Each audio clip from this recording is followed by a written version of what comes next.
Wow, guys, I just got off with Dr. Peter Kindfield. What an amazing man doing amazing work. And the reason I connected with him is because something jumped out at me in his Substack about how we have lost the art of learning with our children, that it should really feel like playing in a forest rather than working in a factory. And so we dove deep into the last few generations that we've really lost. He's been educated. He's been a professor. He's got his degrees in education, and really depicts the the model of factory schools, as he calls it, and the difference between that in ecological like systems in the forest and how we actually naturally learn. So there's a little bit of sadness to this one, feeling like I missed out on so much in my own life, being in an inner city school and daycares and all of the things, but inspiring for us to all make change. So I really hope you enjoy.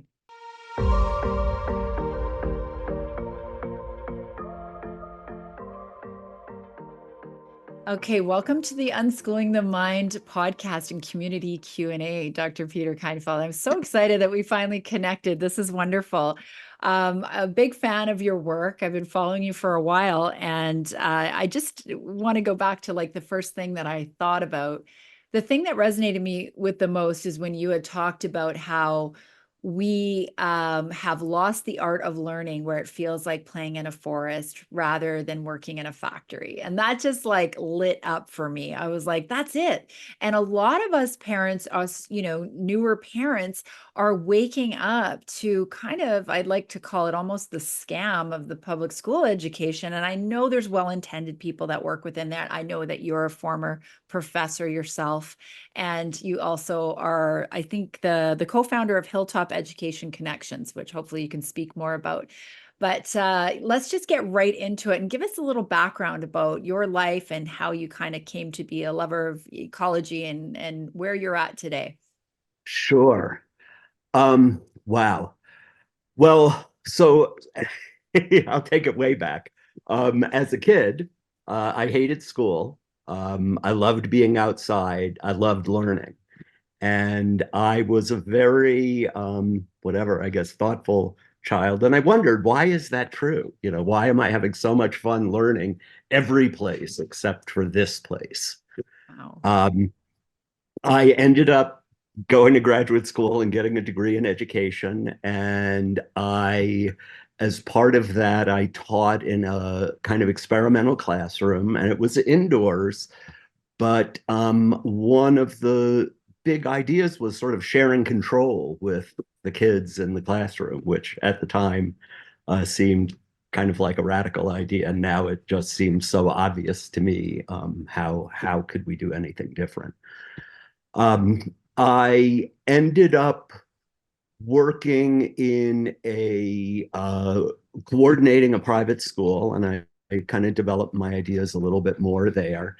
And ultimately, I was ready to kind of leave that job. And a friend of mine said, well, what would you do if you weren't coordinating a school? And at the time, I couldn't come up with anything. And then I realized, well, what I love the most is being with the kids, and what I love the most is being with the kids outdoors. Mm. Um, another path into that was I went to a conference back in the day when I was a professor of education, and it was called Dealing with Diversity. And I have always sort of dabbled in ecology, and it seemed like an odd idea to me because out in the forest, everything works around diversity. It's the diversity of the different species and individuals and ecosystems that makes them work. So I ended up teaching outdoors when I was I'm sorry, I'm being a bit scattered. Oh, Part that's of being, okay. I guess. Yeah. I used to call, and I still do call, the kind of schools I attended factory schools. They look like factories, they function like factories, they work on a model that the kids are like sort of soda bottles that need to get knowledge poured into. Every kid is treated the same. And And I always found that way of doing things pretty objectionable. And it wasn't until very recently that I really realized, oh, it's kind of like the forest is really, in a lot of ways, the opposite of the factory. And that teaching kids outdoors um, and teaching them about how ecosystems work and the difference between factory systems and ecosystems is just in a playful, fun way, is just so much more of a powerful way to learn. Hmm. And did you find that your colleagues at the time or the other people that were in school, were they in that mindset? Was it like you said, it was kind of a radical idea even back then? Did you find some pushback on that, or people just didn't take you seriously, like you were just an outdoor ed once in a while guy that, took the kids on an outing? Or Well, it's kind of interesting, I guess. I sort of left that world. So, in a way, I don't know much about what my colleagues think about what I'm doing. I have one who's a colleague from the way back from graduate school who says that, no one is doing the kind of work that I'm doing, and it's the kind of work that needs to be done.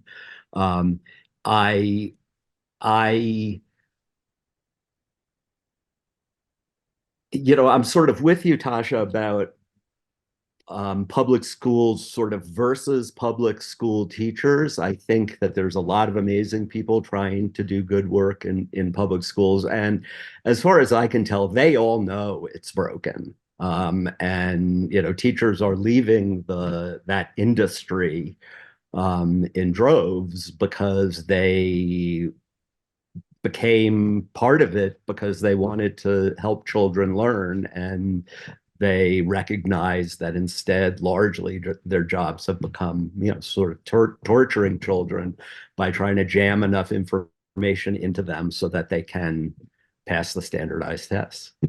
right. And ed standards is such a funny I wrote a little piece a long time ago about um, sort of factories versus ecosystems, sort of putting in children in the place of trees and going, what schools do is they take these beautiful, unique trees that are totally capable of growing on their own. They chop off the roots, the branches, square them up, make them into standardized pieces that can all fit together, and sort of go out into the world and become passive producers and consumers. And I just Yeah. think that that's a nightmare. And I think children are beautiful and wonderfully unique. And what I want to do is nurture them and help them flourish. Oh, that's amazing. And so do you see like an onslaught of parents waking up or reaching out to you, or a revolution in this time? Because, if you would have asked me 5 years ago, I didn't even question the school system. I didn't question their values. It was just kind of, which school did I want my child to go to? I had no ideas about the compulsory dark history of public education, or how government and industry came together to create a certain subset of individuals, like you said, to produce consumers. And it's absolutely devastating to wake up to this in your 40s with your kids, not thinking this is the way your life was going to be. And, you pull them out. I mean, I know that we've gone from 5 million to 15 million homeschoolers in North America in the last 4.5 years. So there is something. And do you feel people are reaching out to you as well and waking up? I do feel like people are waking up in a much more and in a very general way. One of my favorite books is called A More Beautiful World Our Hearts Know Is Possible. And Charles Eisenstein sort of posits in there that the sort of current system is basically a Ponzi scheme. The way that the world is functioning in general with mass consumption. And it was sort of destined to break, just like Ponzi schemes are destined to break. You run out of resources and they fall apart. And my feeling is that the system is breaking down in front of us. And I think there's a ton of evidence for it. And I think a lot of people are starting to wake up because the myth of continued growth isn't happening anymore. Right. The current generation is one of the first generations to not sort of outperform their parents financially. Hmm. because this, myth of the possibility of endless growth is coming to an end. Yeah, 100%. So talk to us a little bit more. I mean, I've read some things that you said, like ecological education fills your heart, and none of us are ever alone, which is beautiful. I feel like even my own upbringing in an inner city with schools, like I went all the way through university and stuff. I barely was outside. Like I barely was outside. Do you know what I mean? And Yeah. nature, I remember the first time I found out that just even staring at a tree for more than like 16 seconds, like calms your nervous system. And so I remember doing that in between study sessions. You're kind of looking out at your little indoor prison of school or the library, but tell us more about that and the work that you're doing now. Sure. If I can, and please remember to pull me back if I forget. I'm going off on a quick aside, just about about public school and in the cities. One of my wake up moments was I was supervising student teachers, and this teacher was teaching about weather, and we were in a classroom in the middle of Manhattan, and I just sort of stood up, being somewhat ignorant, I guess, about public schools in the city at the time. I guess it was early on when I was supervising student teachers, and I said, "Let's go outside." And the kids all started to get super excited and jump up. And the teacher got this look of horror on her face. And I was like, well, what did I say? And she said, we can't go outside without, I have to fill out a field trip request and I have to fill it out like weeks in advance. And I said, I'm not talking about a field trip. I just want to walk out on the front steps of the school so we can look up at the clouds while you're talking about them. And she said, I can't do that. So we went to the windows and, looked at the clouds through the bars. And it was a Yeah. pretty sad moment. Um, yeah. Okay. So one of the things I guess my belief is that people wake up, like I like your language of waking up. And I think people wake up not because somebody's whispering in their ear that it's time to wake up, but because they have transformative experiences. Mm. And they're everywhere in nature, just from simply the things you said. Like one of the things we do every day is in my meetups is we have these trees up here, ponderosa pines that put out this lovely smell. And so like every day when we walk past it, like all of us go up and hug the tree and stick our noses into the bark and breathe the smell. And it's just Wow. so amazing and intoxicating. And um, a friend of mine taught me, instead of just asking kids sensory motor questions like, what does it feel like? Ask them what they feel like when they're Mm. interacting with those things. And it really is amazing, from the simplest, just, hearing the sounds and smelling the smells and recognizing that nature is our home, to learning profound truths when we've been, taught sort of myths in school all along. And one of my favorite myths is that everything has got to be about competition. Mm. And that myth gets perpetuated into science teaching. So people say, in the natural world, all that's operating, or the big operating thing is competition. And so I'd love to take kids out and, we'll look at pollinators and you'll see like 6 different species of bees on the same flower. And they're not Mm. competing, they're just minding their own business, eating the Right. flower. And we talk about how, what happens in the soil, how fungus and bacteria and the plants are all working together and giving to each other.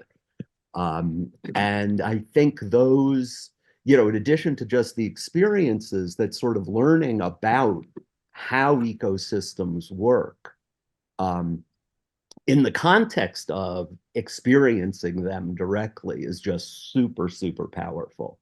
One of my favorite activities I call breathing into a bush. And what I like to do now is make sure that when I do that exercise, I do it with something that the kids can actually eat, like honeysuckle nectar or a berry bush. And I just ask them to go up and sort of stick their face in the bush and breathe into it. And they do that with joy. I'm doing it while I'm asking them to do it. And it's a fun experience. And then I explain to them how the bush is actually building itself from their out breath, and that the sugar that they're tasting was actually formed by molecules that they've breathed out in the past, and that that is how intimate their connection with the natural world is. Wow.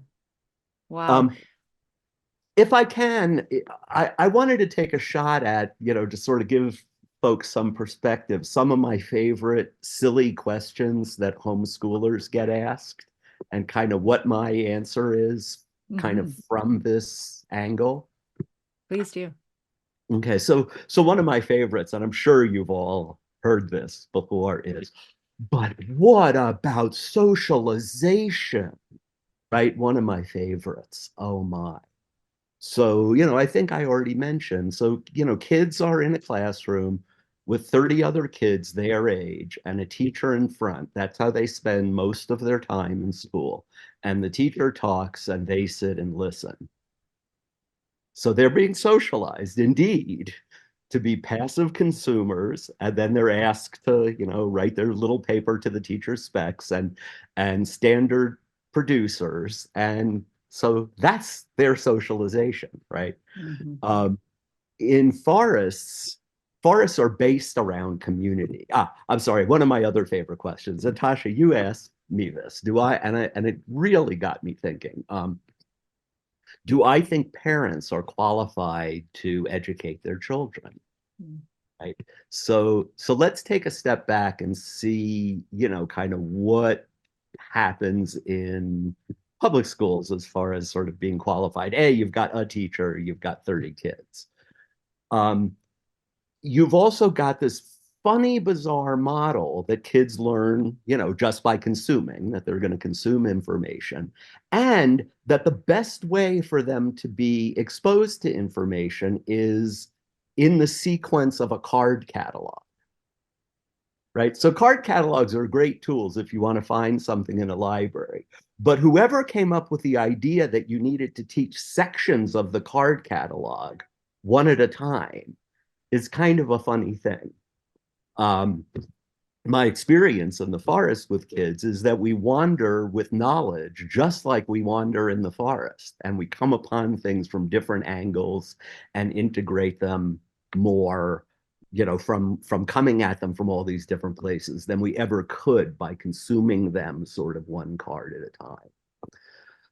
The other piece of the, sort of public school model, that's sort of built in is we figure we get 30 kids in a room and we teach them all the same thing, and they're all going to learn the same thing, which is just sort of patently ridiculous. Hmm. Kids are all amazingly unique.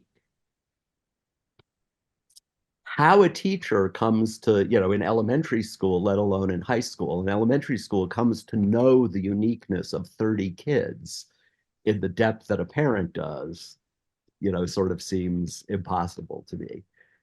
For me, no individual is qualified to be the sole educator of any other individual. That's just not how the universe works, right? Hmm. So what we're really asking is, does a parent, is a parent qualified to coordinate their kids' education? And my answer is, who knows?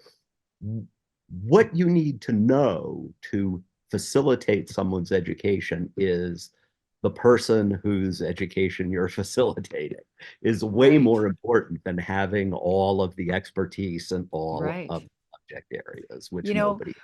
we were just talking about that this morning, Laura and I, about, this feeling when, because both of our kids, one of them have gone back to the system. And, when you're helping them with assignments, that you can sometimes feel inadequate because you don't know. And I had said, all we have to do as loving parents, our kids want our presence really, is just be resourceful. And we are with the internet today. Find somebody who's a master in that, find somebody who's, it's not up to us. We don't need to know all the things. And I think that's one of the things that the governments and public school system weaponize against parents and deter them from bringing their kids home and homeschooling, as they tell you, you couldn't handle it, you're Sure. not qualified, Sure. you don't even remember what you did in grade 5, are you kidding Yeah. me, you're not certified. And so it just keeps, again, that wedge in the divide of the family. And I love what you said about the universe doesn't work that way, the way we learn. When you look at some of John Taylor Gatto's work, talking even about how they subdivide the subjects into 5 subjects a day, with the bells telling you when to stop and start something. When we're actually learning, like I know when I'm learning, like I'm all in to the thing, like I'm diving deep into whatever subject until I've either mastered it or I move on to another subject because of that. And so I would assume, like, it's quite like the forest. You're walking out, let's say you've got 10 kids with you, they're all having different sensory experiences. You're asking questions, they're, contemplating it from different ways. You're right. The cardstock approach is less than, superior for sure. Absolutely. Yeah, amazing. So tell me a little bit about, you also said you had a quote that I saw, and it was, one of the penalties of an ecological education is one lives alone in a world of wounds. Can you elaborate on that for us?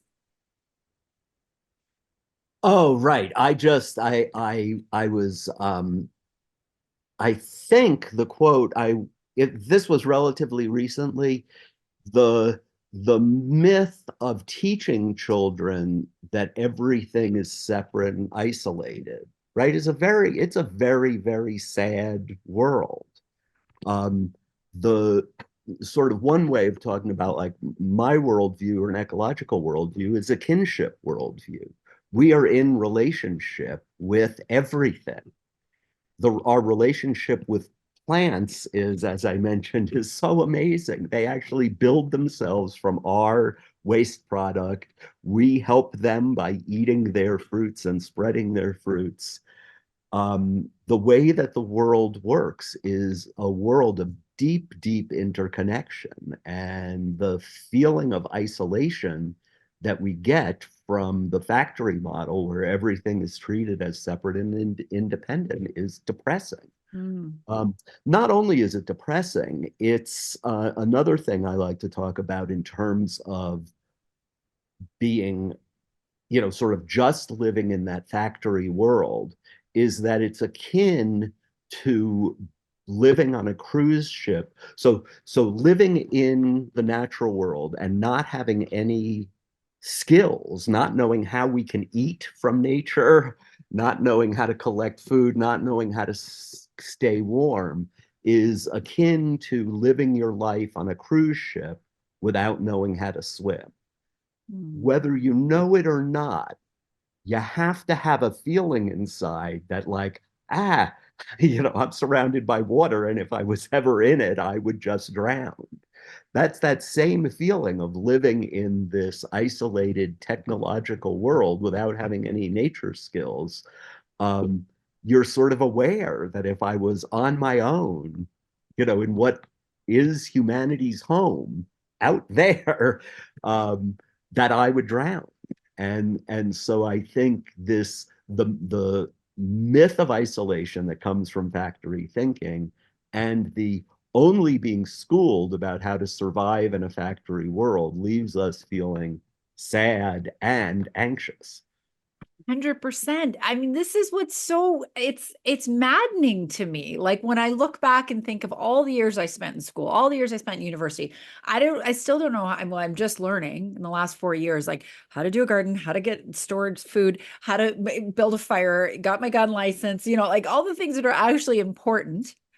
And like, what is your take on this? That this has been going on. This is kind of like an experiment, this school thing, to the last 200 years. Like, this obviously benefits the people who rule the factories. That we are weak, sick, dependent, and ignorant, quite frankly, of our surroundings.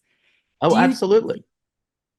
Yeah, It 100%. I mean, it ties us into a system where the only thing that we can do is, go to another great resource that everyone should check out, I think, is called The Story of Stuff. It's a little movie that it's a cartoon and it's so immensely powerful. Um, but it basically talks about how we're on this treadmill where we spend all day working so we can get money, so we can go shopping, so we can buy the stuff that we're told to buy, so that we can go to sleep and wake up and do it all over again. And it works great for the um, for Zuckerberg and all of the people with money. It helps them make more money if people Yeah. do what they're told to do, produce what they're supposed to produce, and buy what they're supposed to buy. And gardening, one of my favorite phrases, gardening is a revolutionary act. You're breaking capitalism. Well, Right. unless of course I mean, it depends on how you garden. A lot of gardening is, just pumps more. I mean, people, if you're buying soil from a store and Yes. Right. Yeah. it's not quite the same. But even that is a beginning to get in contact with nature and realize that we're not dependent on the system as we are told we are. Well, I really can resonate talking about this with, Alone in the World of Wounds, because it's really, it is depressing to think how far off we are from nature. And that, our kids are also trapped. Like, I mean, it's like three, four, five, Wow. 6 generations, three generations for sure. So, And so we're lost. yeah. So now I'm sorry. I was actually, I think, on the wrong quote. I remember the one that you're talking about now. Okay. And uh, the, you know, yes, there is a certain sadness to waking up and recognizing how broken things are. For me, the remedy is to recognize, to be out in nature, to interact with nature, and to recognize that it is possible for systems to work in a way uh, that everyone benefits, and that everything is interconnected. And so, for me, um, it's similar to, like, one of the super sad things from my point of view that's happening because of our system as it is we're making the natural world uninhabitable for humans. We're not really killing the planet. We're just upsetting it enough that large mammals like ourselves probably may not be around for very long. That's sad, right? And death in general is sad. And how we face death in general, like if you find out that your friend is dying, um, if you're like me, you don't ignore them and decide you're not going to pay any attention because it's going to make you sad when they die. You love them as much as you possibly can while they're alive. And so for me, the remedy to the sadness of what's happening in the world today in general and the time we wasted in public school and all of that stuff is to throw ourselves into the natural world and to love it and to feel Right. it. Okay, so that brings me to the most important question, because whenever I connect with somebody and we run into each other's orbits, I always know it's for a reason. So this is one particular thing that I've struggled with. So I am pretty well versed in the globalist agendas, and I can't say who's who, but there's definitely puppets out there you can name, but I think there's people that we've never seen before. But I am a pattern recognitionist. I know that in my soul. And so what I see with this climate change movement is a push to create a social credit system and control us even more through the propaganda of carbon and being at risk and all the things. And you just explained this beautiful thing that to show the kids about carbon and about the honeysuckles, which I used to have outside my bush when I was a kid and eat them, and things I haven't thought of, but I've almost tuned out completely. Besides, like, finding my own rancher, getting my stuff from my farmers, like doing some major shifts in my life, the entire ecological crisis, if you agree that there is one, which I believe that you do, Absolutely. I have completely tuned out from, like, in the sense that China's not recycling. I feel like they make us do all of these things for just to keep us busy and pay taxes.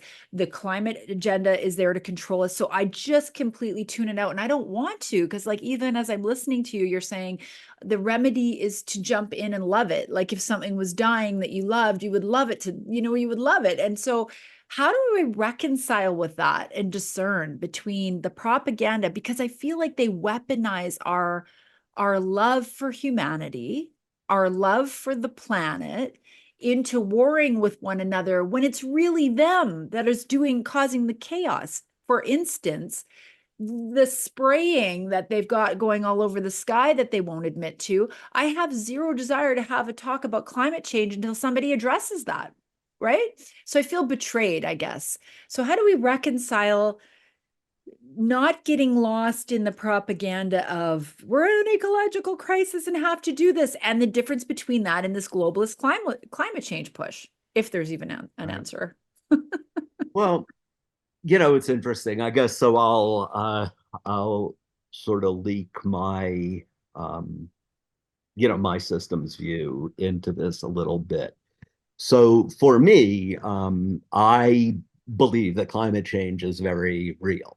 Okay. I also believe that COVID was a real disease. Mm-hmm. Um, I also believe that um, the system, the capitalist system, is brilliant at grabbing onto anything and making it suit its agenda. So for me, the part of sort of global climate change stuff that I want to ignore is all of the sort of capitalist solutions, the technology solutions, the we just need to spend more money on different products and everything will be fine. Right? I Mm-hmm. think that that's a joke and that isn't changing anything. Mm-hmm. What does change things are the kind of things you're talking about. Growing your own food changes things. Um, Figuring out a way to have a lifestyle outside of corporate America as much as we can in terms of how we gain our sustenance, and in terms of just our participation, in the system in general. So I'm with you. I don't spend a lot of time listening to the news about about the climate crisis and the proposed solutions because I think that the proposed solutions are all a joke.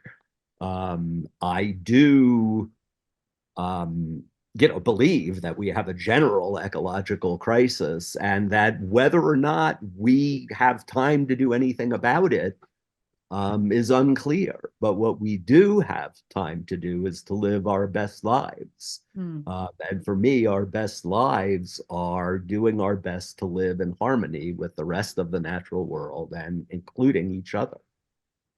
100%. So it goes back to basics, right? Like I love your analogy about being on a ship. Like, it does bring anxiety if you don't know how to survive. And the minute I felt that was COVID. COVID to me was one of the betrayals, the biggest betrayals I've ever experienced in my life, institutional betrayals. That woke me up. Now, does that mean it wasn't real? I'm not saying it wasn't real and there wasn't like people got hurt, but that's not what this was orchestrated to be, right? And for whatever things they're still being unveiled today, right? And I'm sure it will for years to come. But that fear of realizing they won't let me in the store without wearing a mask. They might not want to let me in the store without being vaccinated. They might, like, I am so dependent on this system, right? And then having to backtrack out of that. So you just believe like the remedy is just to go back to the basics, connecting with nature, seeing where we can be less independent and teaching our kids the same. Yeah. Yeah. I mean, for me, one of the, I always like to, because I also will see sometimes on the home school groups, particularly some unschoolers will start to worry because their kids haven't learned to, read at a particular time.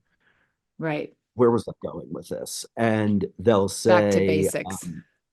right, they'll say, back, what about the basics? Back to basics. And for me, every time I hear that phrase, I go, do you know how to stay warm when it's cold outside?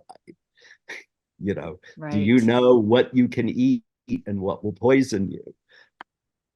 For me, those kind of seem like basic Important. skills. And I think that there's a lot of, I mean, I think it's important to be, I think it's very useful to be able to read. I think it's very useful to be able to do some math. I think there's lots of science skills that it's, useful to know. But what I think about the most, where I start with that all is, do I know how to be an organism on this planet like every other organism Right. does?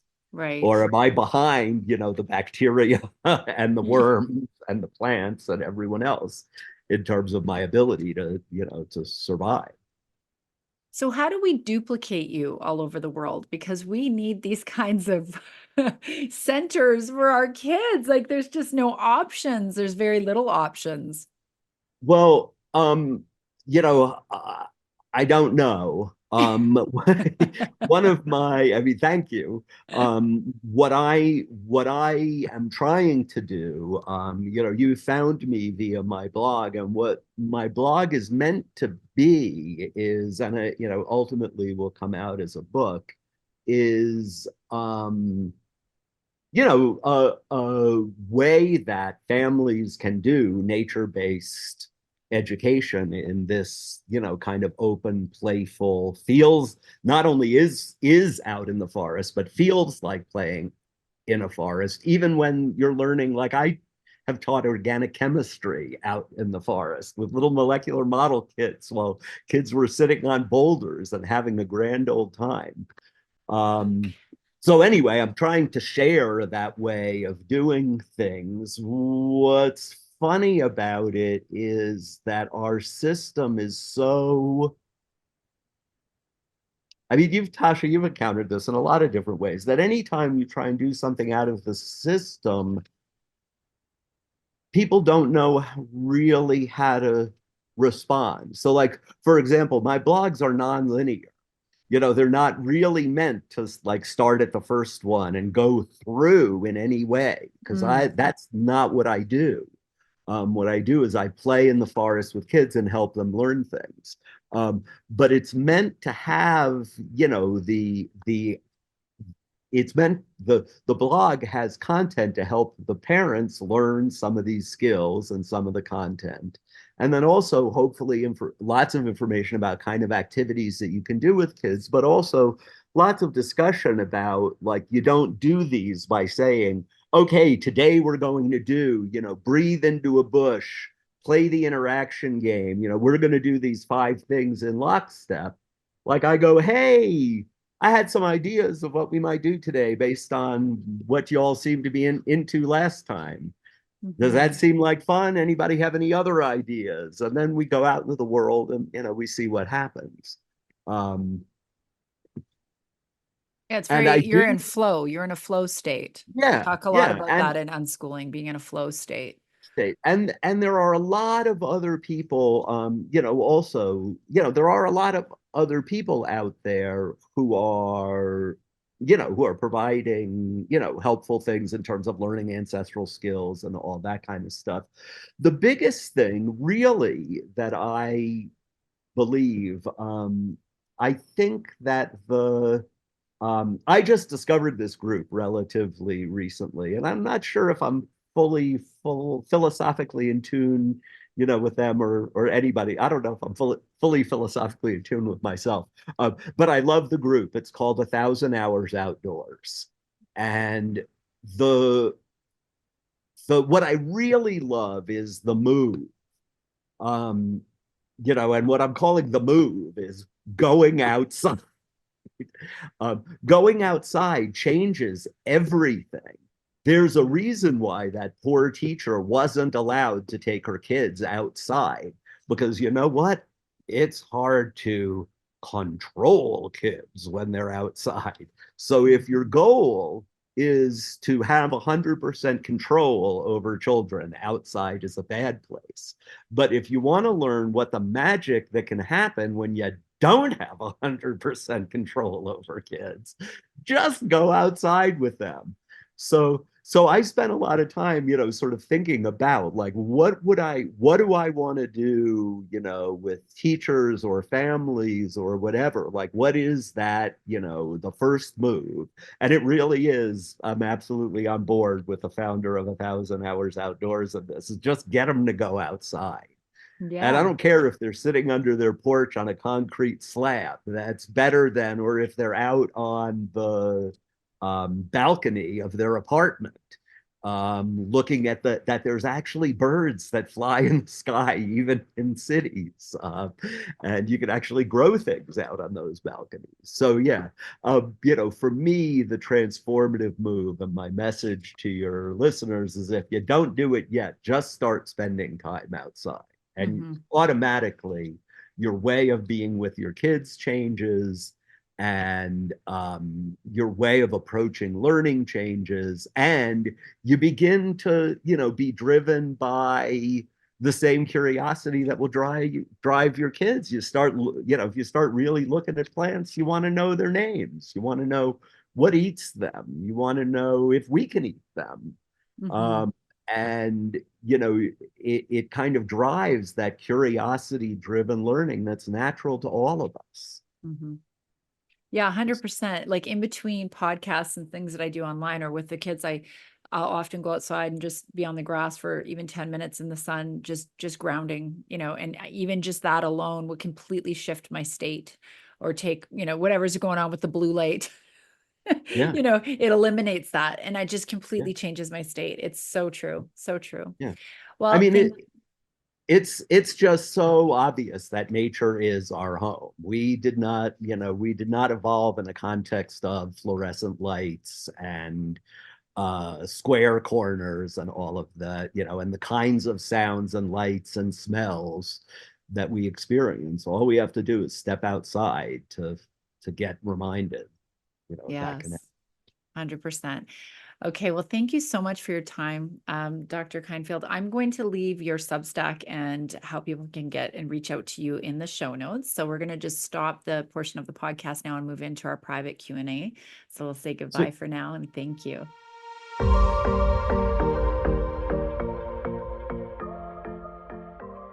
If you are interested in joining our private Q&A in our private member association, go to www.tashafishman.com/community. You will find that I have an app. I have a free portion of the app, which has a plethora of content of workshops and coaching samples for you to kind of see what we do behind the scenes on this uncensored platform and all of the magic that we're wielding as a community.